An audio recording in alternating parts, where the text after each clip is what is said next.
Sekarang kita mau bicara tentang bagaimana Allah Tritunggal bekerja sama untuk menyamakan manusia.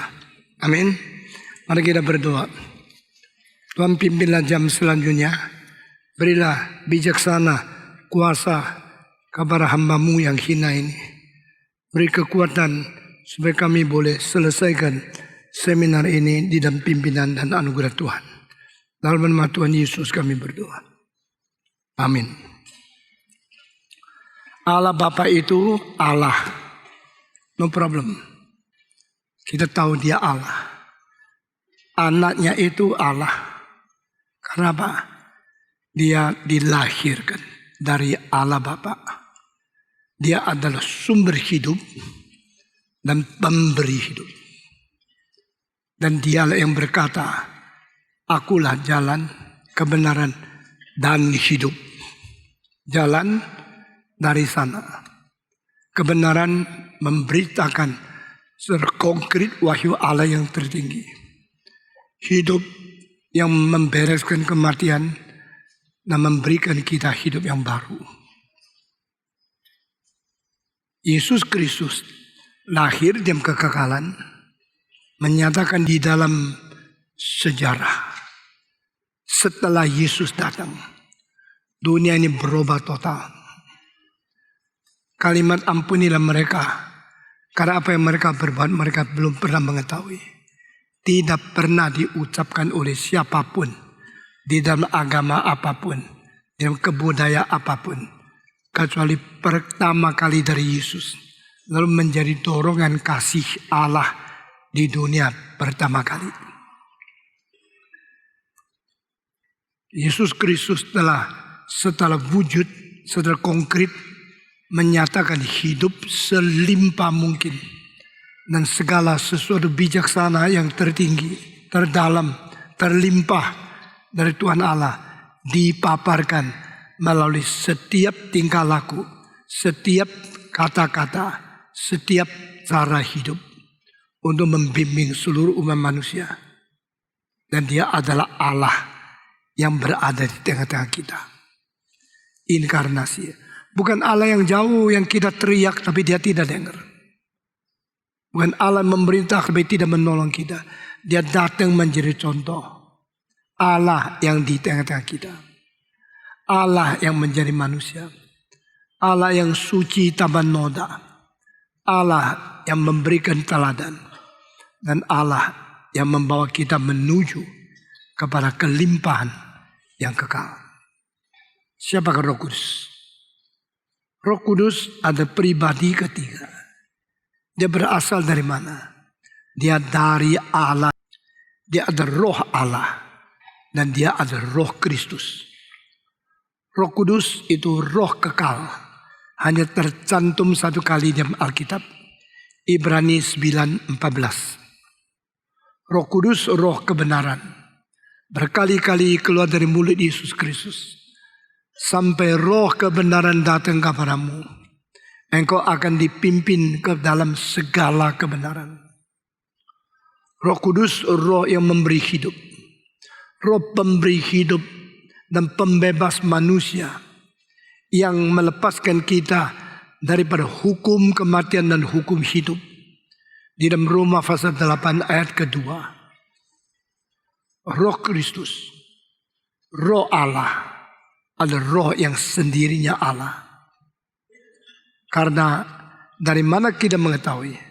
Karena dia adalah pribadi ketiga yang secara diam-diam tapi mengwahyukan kebenaran Allah kepada manusia. Roh Allah turun kepada satu nabi. Nabi itu tulis firman Tuhan.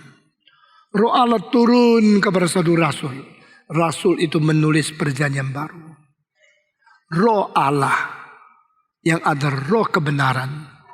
Roh Allah ada roh yang kekal. Roh Allah ada roh yang suci. Dan yang memberikan kesucian kepada umat manusia. Dia sendiri adalah Allah. Karena Alkitab mengatakan dia bukan hanya prinsip Allah. Dia bukan hanya angin seperti istilah ruah itu. Dia adalah Allah yang berbicara kepada manusia. Itu sebab Allah berpribadi, Roh Kudus berpribadi. Roh Kudus berpribadi karena Alkitab mengatakan Roh berbicara. Utuslah Paulus pergi pekabaran Injil. Jikalau Roh Kudus hanya satu prinsip Allah, Roh Kudus hanya semacam kuasa Allah saja. Dia tidak mempunyai keinginan, dia mempunyai makna, tidak mungkin mempunyai pembicaraan untuk utus manusia. Di dalam pribadi yang kita tahu, ada kehendak, ada rasio, ada emosi. Jangan mendukakan Roh Kudus. Berarti Roh Allah itu bisa sedih. Adalah Allah yang hidup di dalam diri kita. Dia bisa sedih. Roh Allah adalah Roh yang mengwahyukan kebenaran. Memberikan bijaksana ilahi kepada manusia. Roh Allah adalah Roh yang mengkuduskan manusia. Di dalam kitab suci hanya 3 hal yang membersihkan manusia. Pertama, firman Allah, firman suci, dan firman yang membersihkan. The word of God is the power to cleanse us. Kedua, di dalam Alkitab hanya darah Yesus yang membersihkan kita. Karena pengorbanan dia, karena kematian dia, pengaliran darah yang menyatakan hidupnya telah dituangkan untuk mengganti kita. Itu hidup yang di dalamnya Tuhan membersihkan dosa kita. Sama seperti domba dipersembahkan kepada Allah. Dan di dalam darah domba itu ada pengampunan dosa. Tanpa pengaliran darah tidak ada pengampunan dosa. Di dalam seluruh perjanjian lama, semua korban dosa, korban penebusan adalah korban yang pakai domba sebagai lambang. Sampai hari ini agama lain masih memberikan domba dikorbankan, lalu mereka boleh mengurangi dosanya. Tapi Alkitab mengatakan bukan darah dari domba, bukan darah dari lembu, tetapi darah daripada dia yang firman menjadi daging. Allah menjadi manusia, sendiri datang menjadi korban untuk mengganti kita yang melampaui pengorbanan daripada binatang-binatang yang dipersembahkan. Jadi Tuhan Allah dengan firman-Nya membersihkan hati kita. Tuhan Allah dengan pengorbanan Yesus Kristus, darahnya membersihkan kita. Dan ketiga, Tuhan Allah dengan kuasanya di dalam diri Roh Kudus membersihkan hati kita. Jadi Allah Bapa, firman-Nya. Allah anak jelma manusia, darahnya. Allah Roh Kudus langsung memberikan kesucian kepada kita. Dikuduskan karena roh dan dibersihkan karena darah Kristus. 1 Petrus pasal 1 ayat kedua merupakan definisi terbaik siapakah orang Kristen. Mari kita semua membaca 1 Petrus pasal 1 ayat kedua. Penulis Petrus mengatakan, aku Petrus menulis surat kepada semua orang yang berada di tempat-tempat yang disebut di sini. Sesudah itu, terus dia mengatakan, yaitu orang-orang yang dipilih sesuai dengan rencana Allah Bapa atau kekekalan kehendaknya, dan yang dikuduskan oleh Roh supaya taat kepada Yesus Kristus dan menerima percikan darahnya. Inilah orang Kristen. Kiranya kasih karunia dan damai sejahtera makin melimpah atas kamu. Siapakah orang Kristen? Adalah orang yang dipilih Allah sebelum dunia diciptakan. Orang yang dikuduskan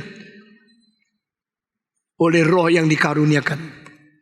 Lalu yang didesak dibawa kepada Kristus, dipercikan darah untuk menjadi penebusan, untuk mengganti dosa kita. Jadi di dalam ayat ini menyebut berapa pribadi? Semua menjawab saya. Berapa pribadi? 3. Siapa orang Kristen yang dipilih oleh Allah, yang dikuduskan oleh Roh, dan yang dipercik oleh Yesus Kristus? Semua yang dipilih oleh Allah, yang dikuduskan oleh Roh Kudus, dan yang dipercik oleh Yesus Kristus dengan darahnya. Allah Bapa, Allah Roh Kudus, dan Allah Anak.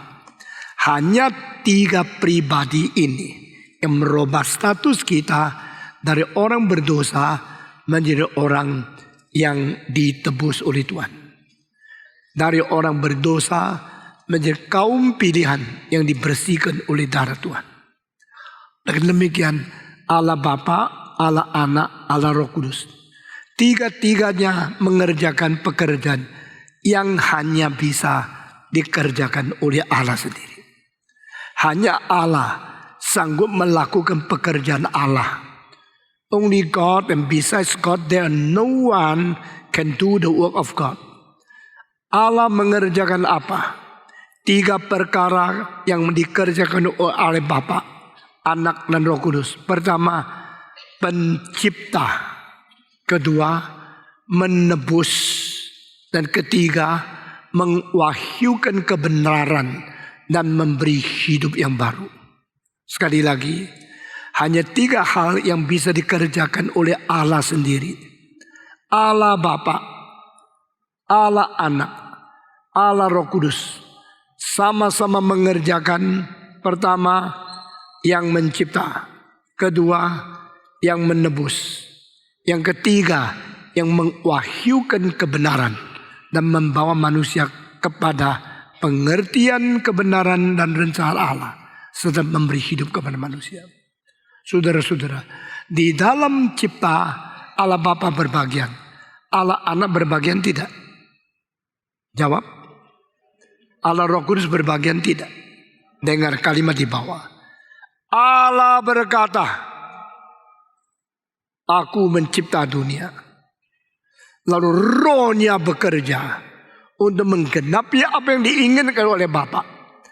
Allah Bapa berkata, firman Anak, Roh-Nya bekerja, Roh Kudus. Jadi di dalam ayat pertama saja sudah jelas membicarakan bagaimana Allah Tritunggal bekerja di dalam mencipta. The one who speaks manifests his eternal will. The spoken one is the word comes out from Father, which is together with Father as God. And the power of God to execute and to practice everything spoken by God. Allah berbicara dan bekerja. Allah Bapa berbicara berarti mengutarakan kehendaknya. Allah Anak yaitu firman yang beserta dengan Allah, dia adalah sendiri Allah, menjadi kehendak yang dinyatakan. Allah Roh Kudus adalah yang berkuasa menggenapi. Dan demikian waktu Allah berbicara, Allah bekerja, Allah yang berbicara itu Bapa. Allah mengutarakan kehendaknya itu Anak. Allah menggenapi rencananya itu Roh Kudus. Jadi when God speaks, the Father manifests His will, and the Son is the spoken and revealed the truth of the planning of God. And the Holy Spirit is the one who make everything accomplished. Di dalam penciptaan Allah berbagian, Anak berbagian, Roh Kudus berbagian. Waktu Allah berkata, saya mau menciptakan segala sesuatu, kata yang keluar dari mulut Allah itu adalah firman. Dan firman itu adalah yang menjadi daging, yaitu Yesus Kristus. Tapi dari permulaan firman itu adalah yang besar dengan Allah menurut Yohanes pasal 1. Dan demikian Allah Bapa mengutarakan kehendaknya. Allah Anak menyatakan kehendaknya. Allah Roh Kudus menggenapi kehendaknya. Itu sebab waktu Allah berkata, kalimat-kalimat yang keluar dari Allah itu mengutarakan rencana dan kehendak Allah. Tapi Roh Kudus menggenapi rencana dan kehendak Allah. The spoken word manifest His will, And the Spirit who accomplish His will. Di mana Allah berkata, maka kehendaknya nyata dan kehendaknya jadi. Allah Bapa, Allah Anak, Allah Roh Kudus. Tiga-tiga bekerja bersama-sama untuk menggenapi rencana penciptaan. Ini pertama. Kedua, Allah menyelamatkan. Allah Bapa menyelamatkan. Allah Anak ikut menyelamatkan. Allah Roh Kudus ikut menyelamatkan. Allah Bapa yang menyelamatkan, merencanakan predestinasi dan merencanakan seluruh rencana keselamatan. Ini adalah Allah Bapa mempersiapkan penebusan. Allah Anak datang ke dunia menggenapi rencana penebusan. Dan Allah Roh Kudus dikirim menawarkan dan melaksanakan penebusan. Ini Allah Bapa, Allah Anak, Allah Roh Kudus. Ikut saya. Allah Bapa merencanakan keselamatan semua. Allah Anak menggenapi rencana keselamatan semua.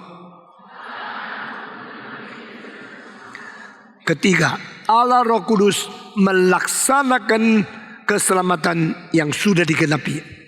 Allah Roh Kudus melaksanakan keselamatan yang sudah digenapi. Allah Bapa mempersiapkan dengan kata nubuat Dia, dengan kata nubuat dari para nabi-nabi di dalam perjanjian lama. Tetapi belum jadi karena Yesus belum datang, sehingga keselamatan itu hanya dinubuatkan, direncanakan, tetapi belum ada tindakan untuk menggenapi. Lalu Allah Bapa yang sudah persiapkan rencana keselamatan begitu banyak ribu tahun, akhirnya mengirim anaknya ke dunia. Anak ke dalam dunia, dia mengatakan, I come to accomplish your will. Di dalam Mazmur 45 dan di dalam Ibrani pasal 10 ayat 7. Pada waktu Kristus datang ke dunia. Bukan Yesus ya. Pada waktu Kristus datang ke dunia, dia mengatakan, my God, I come to accomplish your will. Allahku, aku datang menggenapi rencanamu. Perkaraku sudah tertulis di dalam gulungan kitabmu. Segala sesuatu mengenai apa yang akan terjadi padaku sudah tercantum di dalam kitab gulunganmu. Jadi Yesus datang menjadi pribadi kedua yang melaksanakan apa yang direncanakan oleh pribadi pertama. Lalu pada waktu Yesus di dalam dunia, dia mengatakan, aku datang menggenapi akan rencanamu mulai umur 12. Tidak tahukah bahwa aku harus senantiasa berada di rumah Bapakku? Tidak tahukah bahwa aku harus selalu menaruh niat Bapakku di dalam hatiku? Dia adalah orang pertama yang umur 12 mengatakan kalimat yang begitu agung, begitu suci, yang begitu bersifat ilahi. I come to accomplish the will of God. Nah, umur 33 sebelum dia naik ke atas kayu salib, Yesus Kristus mengatakan kalimat, aku datang menggenapi rencanamu. Dan di atas kayu salib dia mengatakan, genaplah. Sehingga kita melihat kedua pribadi adalah penggenap rencana yang disiapkan oleh Allah Bapa di dalam sepanjang sejarah yang tercantum di dalam sejarah yang disebut Perjanjian Lama. Yesus Kristus penggenap, Allah yang mempersiapkan. Allah Bapa mempersiapkan keselamatan. Yesus Kristus menggenapi keselamatan.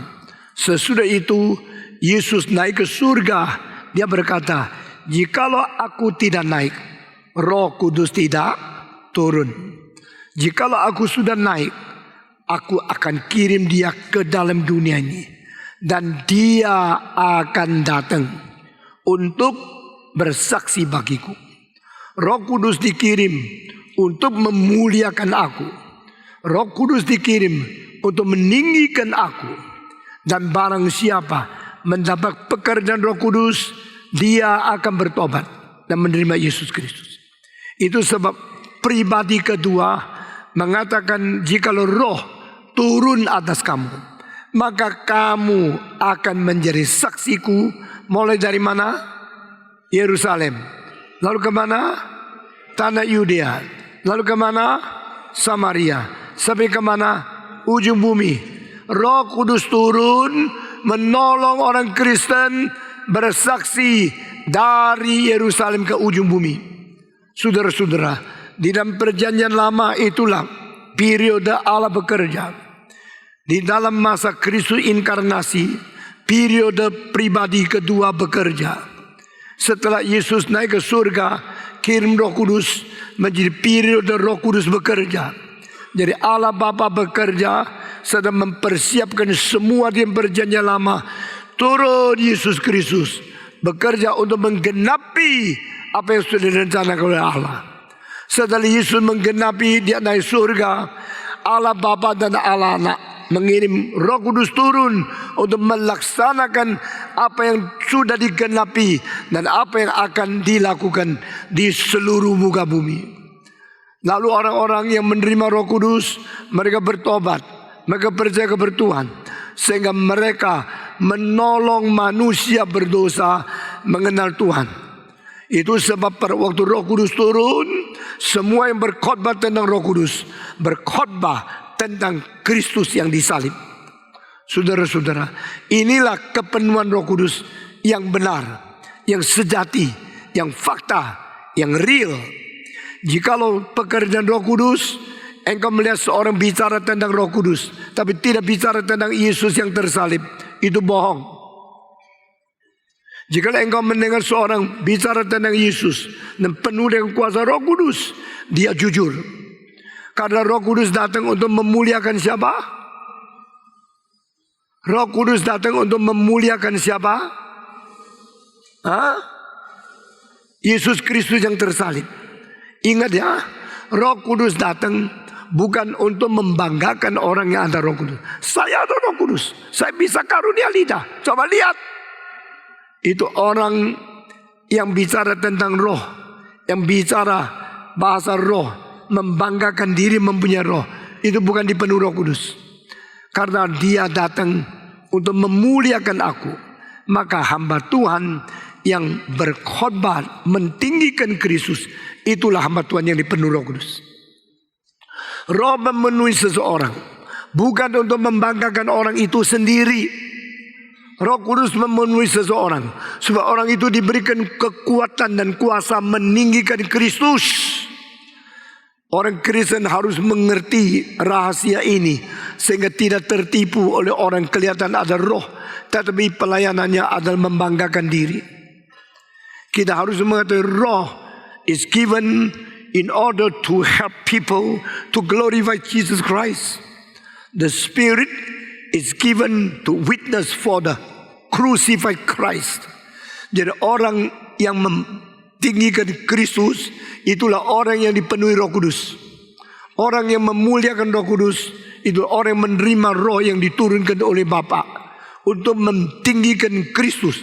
Karena ia datang untuk memuliakan aku. Dia datang untuk bersaksi bagiku. Dan dia datang untuk memberikan kepada engkau beberapa hal. Pertama, memberikan hati pertobatan kepadamu. Tanpa gerakan Roh Kudus, tidak ada orang yang menyebut Yesus sebagai Tuhan. Demikian Paulus. If you are not receiving the work and moved by the Holy Spirit, no one can call Jesus as Lord. Yang menyebut Yesus Tuhan, Tuhan, tanpa Roh Kudus, dia tidak masuk surga. Jangan kira semua yang menyebut aku Tuhan, Tuhan masuk surga. Hanya mereka yang melakukan kehendak Tuhan. Dan mereka bisa melakukan kehendak Tuhan karena mereka menerima Roh Kudus. Akhirnya mereka berbuah Roh Kudus. Karena yang pohonnya baik, buahnya baik. Yang buahnya jelek, membuktikan pohonnya jelek. Roh Kudus turun kepada kamu, engkau mendapat hidup yang baru. Dari Roh Kudus menyatakan buah Roh Kudus, maka engkau melakukan kebajikan. Dan engkau bukan hanya menyebut Tuhan, Tuhan. engkau melakukan kehendak Tuhan, engkau akan masuk ke dalam kerajaan surga. Roh Kudus datang untuk menolong engkau bertobat. Roh Kudus datang untuk menyebut engkau, memanggil Yesus sebagai Tuhan. Roh Kudus datang untuk memberikan hidup yang baru kepada engkau, akhirnya menjadi penghidupan yang baru di dalam kelakuan. Roh Kudus datang menjadikan engkau berbuah baik, berbuah Roh Kudus. Roh Kudus datang memberikan keberanian kepada engkau untuk bersaksi bagi Kristus. Roh Kudus datang memberikan urapan kepada engkau sehingga bibir mulutmu menjadi sesuatu buah daripada kebenaran. Sehingga dari perkataanmu engkau menghasilkan pertobatan orang lain yang menerima saksi dan khotbah yang kau sampaikan, dan mereka menjadi orang Kristen. Ini semua pekerjaan Roh Kudus. Dan Roh Kudus datang mengajar engkau ke dalam segala kebenaran. Roh Kudus datang mengingatkan engkau semua kalimat yang pernah dikatakan oleh Yesus Kristus. Roh Kudus datang to recall, to make you remember everything had been spoken by Jesus Christ. Roh Kudus tidak mengajarkan doktrin yang baru. Roh Kudus mengingatkan kembali semua firman yang dikatakan oleh firman Allah, yaitu Kristus yang firman datang menjadi daging dan berfirman kepada kita. Apa yang pernah dikatakan oleh Yesus Kristus, Roh Kudus mengingatkan kita kembali. Jadi Roh Kudus membantu otak kita, menyegarkan ingatan kita, mengembalikan perkataan Tuhan yang pernah dikatakan kepada kita, untuk kita ingat kembali. Kita ingat kembali semua kalimat Tuhan. Saudara-saudara, Roh Kudus tidak membuat doktrin yang baru. Roh Kudus mengingatkan kita akan apa yang pernah dikatakan oleh Yesus Kristus pada waktu dia masih hidup di dunia. Dan Alkitab mengatakan Roh Kudus datang, dia akan memimpin kamu ke dalam segala kebenaran. Segala kebenaran termasuk yang sudah lewat dan yang akan datang. Berarti Roh Kudus akan mempersiapkan engkau menanti kedatangan Kristus kali kedua.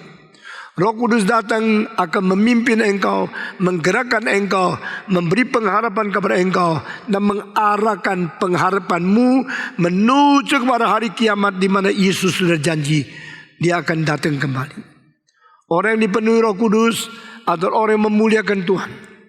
Orang yang dipenuhi Roh Kudus adalah orang yang hidup suci. Jangan percaya kepada pendeta-pendeta yang mengatakan dia ada Roh Kudus, tapi keuangan sama seks tidak beres. Semua ketidakberesan pendeta-pendeta besar hanya di dalam dua hal ini yang nonjol. Pertama, di dalam keuangan gereja tidak jujur. Kedua, di dalam seks tidak setia kepada istri. Saudara-saudara, barang siapa yang bernoda di dalam penyelewengan seks dan penyelewengan keuangan, itu adalah orang yang bukan mempunyai Roh Kudus yang sejati. Karena Roh Kudus adalah Roh suci semua.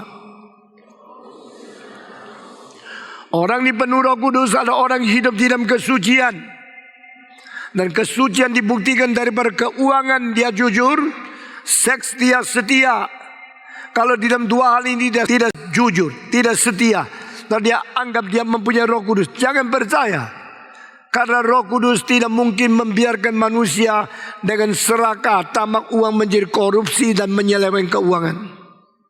Gereja-gereja mengatakan saya ada Roh Kudus, tetapi hidupnya tidak kudus. Jangan percaya. Karena Roh Kudus adalah roh kebenaran. Roh Kudus adalah roh kudus semua. Roh Kudus adalah roh kebenaran. Roh Kudus adalah roh suci. Saudara-saudara, pada waktu roh setan memberikan engkau anggota yang banyak, kelihatan Tuhan bekerja, gereja berkembang, uang persembahan begitu banyak. Jangan senang. Itu investasi dari iblis untuk menghancurkan pekerjaan Tuhan. Bukan di dalam gerejamu, di dalam seluruh dunia. Karena setan memberikan 5.000 anggota untuk kamu, engkau senang. Setelah itu mengakibatkan 50 juta menghina kekristenan. Engkau dah sempat lari. Banyak pendeta tidak mengerti siasat iblis. Banyak pendeta kira kalau orang banyak itu Roh Kudus. Tapi hidupnya tidak kudus. Seksnya tidak kudus. Itu bukan Roh Kudus. Itu roh yang najis. Telah datang memberikan satu rayuan, sesuatu penipuan, sehingga engkau takluk kepada dia. Sama seperti Yesus Kristus didatangi oleh iblis yang berkata, takluk kepada aku, sembah aku satu kali. Aku akan memberikan dunia dan segala kekayaan kepada engkau. Yesus menjawab apa? Yesus menjawab, nyala engkau setan. Yesus tidak mau kaya. Yesus lebih baik miskin, naik ke atas kayu salib, mati mengganti kita. Tetapi dia bukan minta kekayaan daripada dunia. Saudara-saudara, kita berada di dalam tangan Tuhan. Allah Bapa, Allah Anak, Allah Roh Kudus. Allah Tritunggal dengan teliti memelihara kita dan memberikan pedoman di dalam kitab suci. Tapi kita tidak mau firman-Nya, tidak mau kebenarannya, kita tidak mau kekudusannya. Yang menolak firman bukan yang bakar Alkitab, yang membicara Alkitab tapi semua diselewengkan. Dengar kalimat ini baik-baik. Semua orang yang menolak kitab suci justru adalah orang yang di atas mimbar baca kitab suci, tapi semua kalimat diselewengkan. Yesus berkata, pikul salib ikut aku. Mereka mengatakan, engkau ikut Tuhan pasti menjadi kaya raya.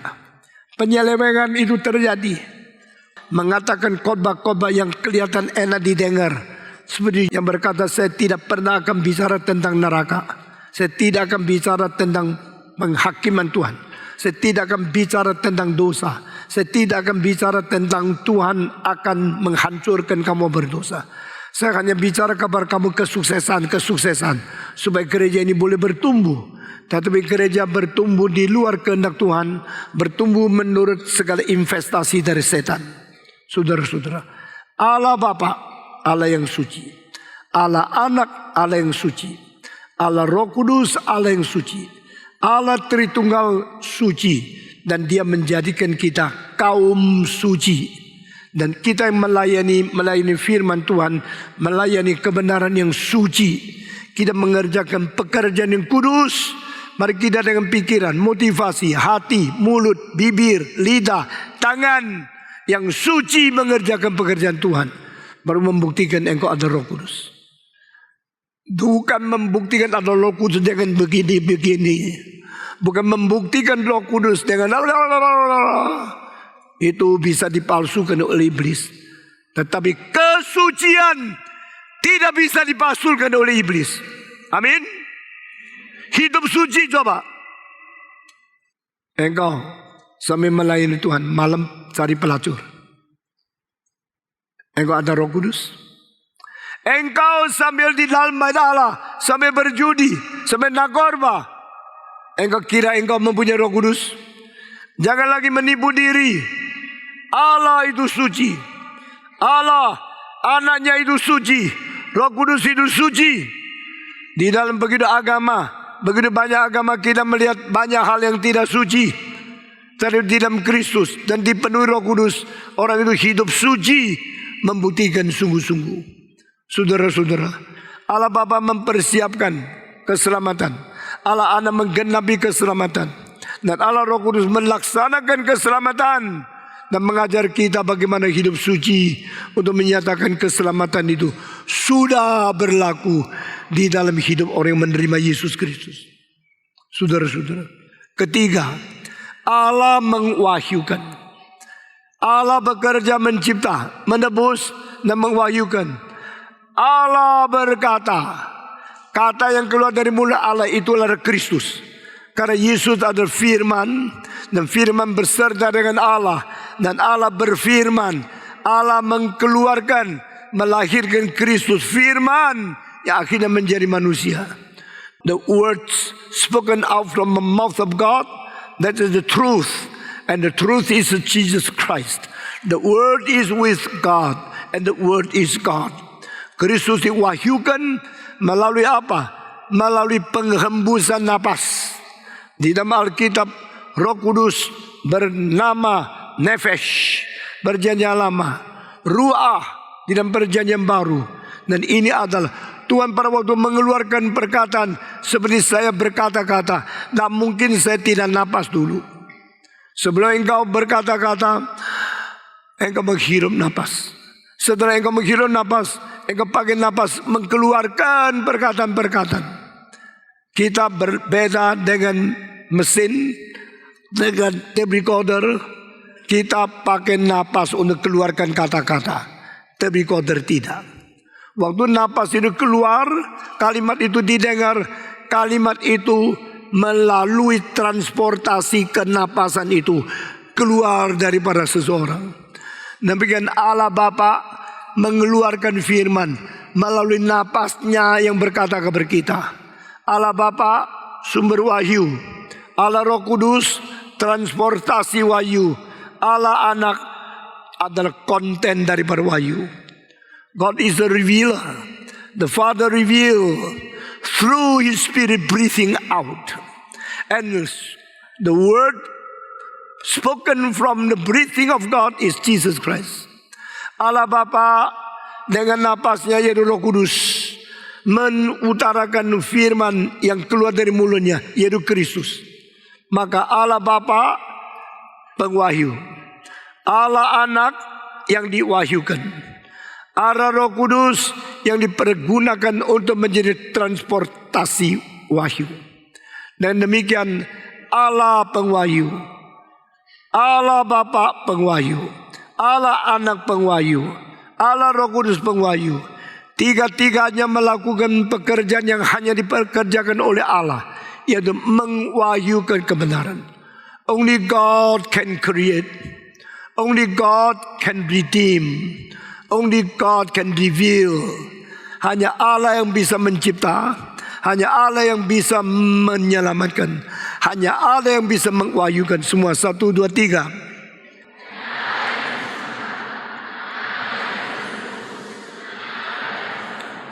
Allah di dalam agama apa? Tritunggal. Allah di dalam agama apa bicara tentang ketiga pekerjaan ini? Which God in which religion tell you about His work of creation, His work of redemption, and His work of revelation? Hanya di dalam kitab suci kita melihat Allah Tritunggal. Allah Bapa mengwahyukan, Allah Anak mengwahyukan, Allah Roh Kudus mengwahyukan. Ini pekerjaannya hanya Allah bisa kerjakan. Hanya Allah Bapa yang persiapkan, Allah Anak yang menggenapi, Allah Roh Kudus melaksanakan keselamatan. Ini adalah hal yang hanya bisa dikerjakan oleh Allah. Allah Tritunggal adalah Sang Pencipta. Allah Tritunggal adalah Sang Penebus. Allah Tritunggal adalah Sang Pengwahyu. Di dalam hal ini tiga pekerjaan dikerjakan oleh tiga pribadi. Tetapi kita tetap akan memakai istilah untuk mentekan pribadi yang mana yang menjadi pribadi dominan di dalam pekerjaan. Allah Bapa disebut Allah Pencipta. Tidak berarti Allah Anak, Allah Roh Kudus tidak berbagian. Allah Anak disebut Penebus. Tidak berarti Allah Bapa, Allah Roh Kudus tidak berbagian. Allah Roh Kudus disebut Pengwahyu. Tidak berarti Allah Bapa, Allah Anak tidak berbagian. Ketiga pribadi sama-sama berbagian tidak mengerjakan penciptaan, penebusan, dan pengwahyuan. Semua 1, 2, 3. Tiga pribadi semua berbagian di dalam mengerjakan penciptaan, penebusan, dan pengwahyuan. Our God is Trinity. Our God is Triune God. God the Father is Creator, as well as God the Son and God the Spirit.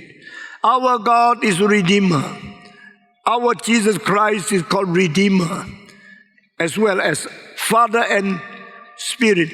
All together take part in the redemption. Our God is a revealer, and we insist, Holy Spirit, reveal the truth to us, because God and Son wants Spirit to reveal His truth to us.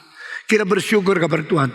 Ini 3 semua dikerjakan oleh Allah Bapa, sehingga Allah Bapa, Allah Anak, Allah Roh Kudus adalah Allah Tritunggal yang telah mengerjakan ketiga hal ini.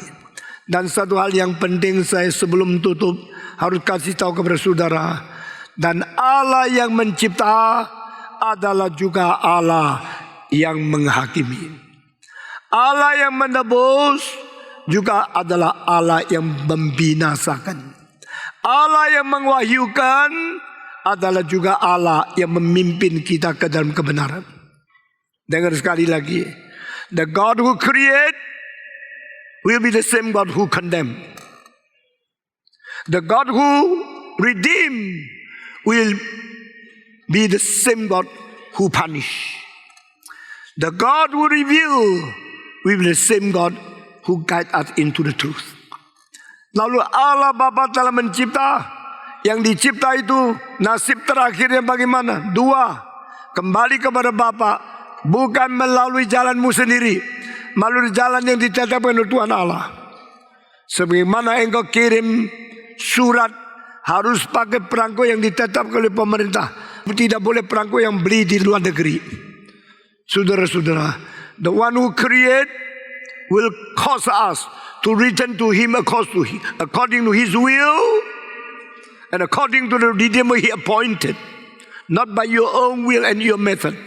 Bukan dengan cara kita diselamatkan. Allah yang menciptakan kita, yang mengembalikan kita kepada Dia melalui yang ditunjuk, jalan yang ditetapkan, darah yang dialirkan sesuai rencana yang ditetapkan, bukan engkau. Tetapi yang kedua, yang dibiarkan untuk binasa. Alkitab mengatakan yang dicipta Tuhan, ada sebagian orang akan binasa, masuk neraka, dibuang oleh Tuhan. Karena Allah berhak menyelamatkan, juga berhak membuang yang Dia tidak mau. Allah yang mau engkau bertobat, Dia tetapkan, rencanakan engkau pada satu hari menerima Roh Kudus, menggerakkan hatimu kembali kepada Kristus, melalui Kristus engkau kembali kepada surga. Ini adalah Allah yang menyelamatkan kita, maka Dia akan mengajarkan predestinasi, dan doktrin pilihan untuk memanggil orang Dia kembali kepada Dia. Saudara-saudara, dan di sini yang mencipta sekaligus yang akan menghakimi.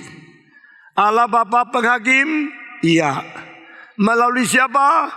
Melalui Roh Kudus. Pada hari-hari kita hidup tidak taat kepada Dia, Roh Kudus meterai, dan Roh Kudus menghakimi kita melalui hati nurani yang dibersihkan oleh Dia.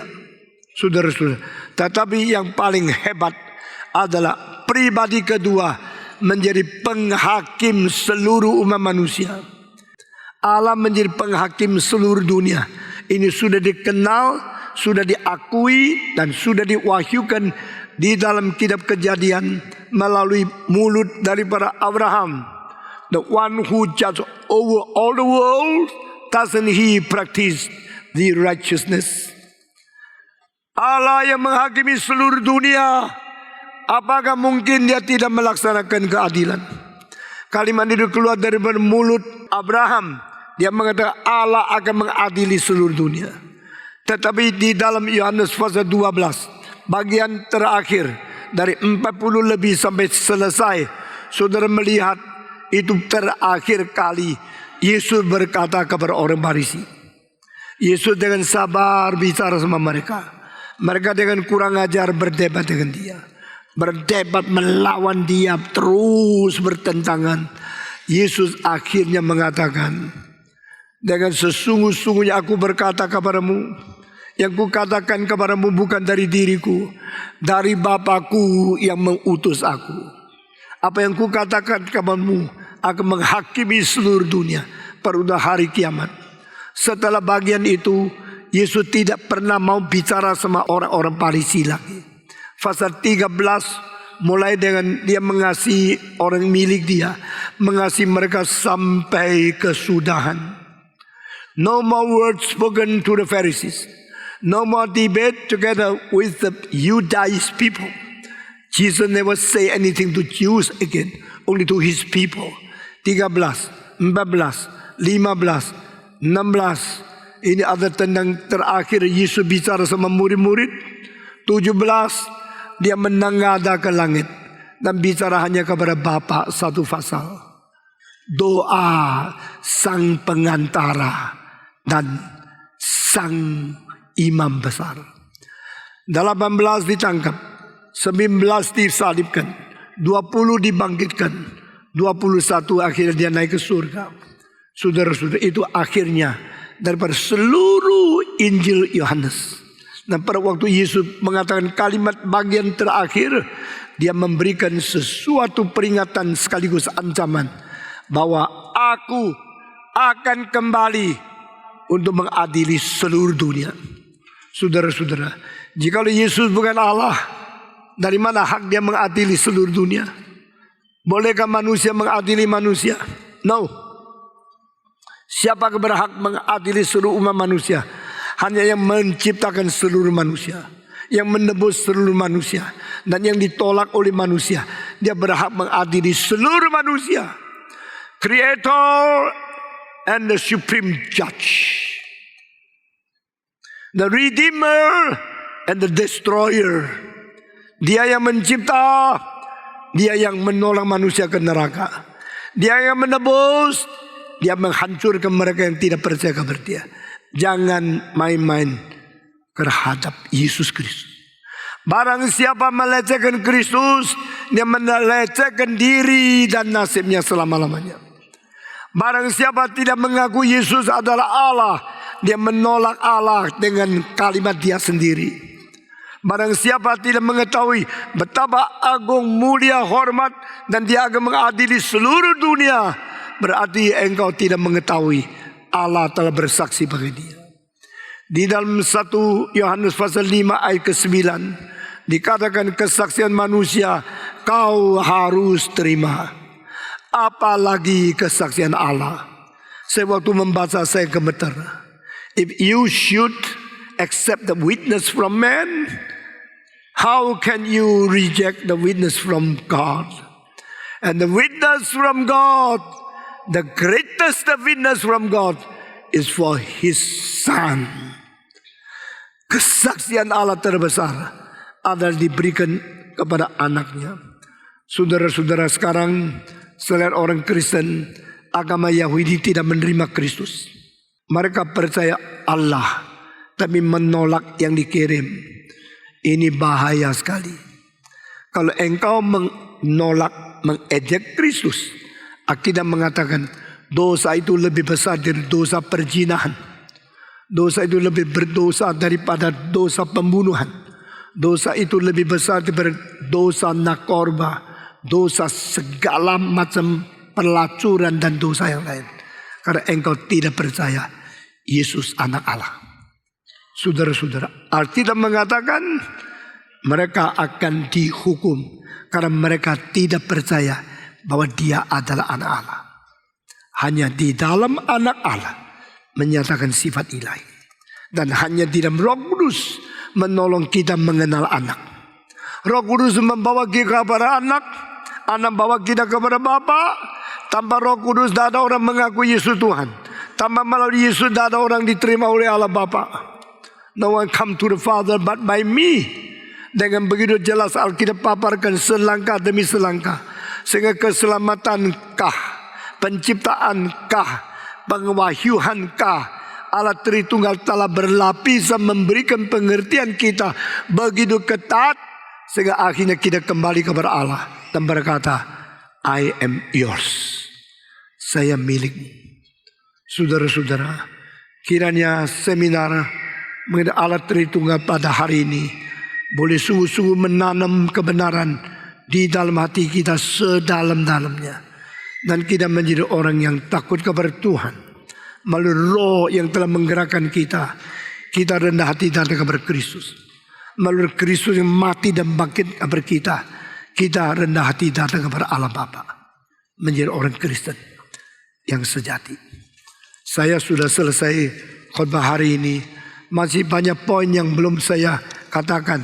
Misalnya di dalam perjanjian lama, siapa yang Adam berbicara kepadanya? Itu Allah Bapa atau Allah Anak? Di dalam Kejadian, siapa yang di hadapan Abraham yang dia doa kepada dia. Di dalam perjanjian lama, Manoah berbicara kepada siapa yang namanya ajaib. Saudara dengar satu kalimat saja. Semua itu adalah Kristus yang sebelum ke dunia menjadi Yesus. Itu adalah anak Allah yang di dalam perjanjian lama pernah dengan cara teofani atau cara antropomorfi dengan bentuk manusia menyatakan kepada manusia. Itu sebab yang ditemukan oleh Yesaya di dalam bait Allah. Dia melihat Allah anak. Dia bertemu dengan Allah. Yang tatap muka dengan Musa itu anak Allah sebelum jelma. Perbedaan adalah sebelum Yesus datang ke dunia, dia pernah menyatakan diri kepada orang di perjanjian lama. Tapi setelah dia datang ke dunia, dia sendiri wujud menjadi daging, hidup di tengah-tengah kita. Allah beserta dengan kita. Dan di dalam perjanjian lama, adakah Roh Kudus? Mereka tidak mengenal Allah Tritunggal. Allah tidak mengatakan pada ayat pertama, Allah menciptakan langit dan bumi. Roh Allah berlayang-layang di permukaan air. Di situ Allah, firman dan roh sudah muncul. Allah Tritunggal di mana-mana seluruh kitab suci. Tapi orang yang buta tidak melihat. Orang yang dicelikkan mata oleh Roh Kudus melihat di seluruh kitab suci Allah Tritunggal itu muncul. Saudara-saudara, Tuhan memberkati kita sampai di sini.